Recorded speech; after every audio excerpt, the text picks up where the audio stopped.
Monsieur le Président, Monsieur le Ministre, mes chers collègues, dans le cadre de la loi du 23 mars 2020, le gouvernement a institué un délit visant à sanctionner les violations réitérées des mesures d'urgence sanitaire.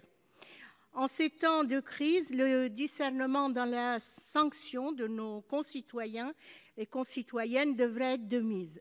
Comment justifier, par exemple, le fait de punir des femmes et des enfants lorsque ceux-ci violent les mesures d'urgence sanitaire afin d'échapper à des violences intrafamiliales, alors que celles-ci sont en train d'exploser depuis le début du confinement?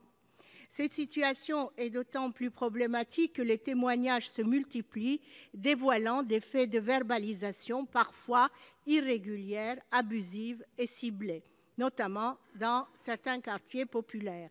Le nombre de contraventions dressées est ainsi 3 fois plus élevé en Seine-Saint-Denis que sur le reste du territoire français, alors que nos banlieues connaissent actuellement, comme vous le savez, une détresse sanitaire, sociale et alimentaire grandissante.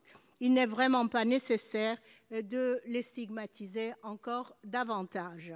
Enfin, mes chers collègues, le placement en garde à vue, la comparution immédiate et l'incarcération potentielle des personnes mises en cause risquent de créer un brassage problématique et inopportun en cette période de pandémie.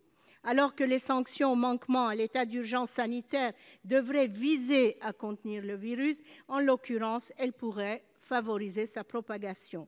Le présent amendement propose donc d'abroger les dispositions visant à sanctionner les violations réitérées des mesures d'urgence sanitaire qui se trouvent à l'article L. 3136-1 du Code de la santé publique. Je vous remercie.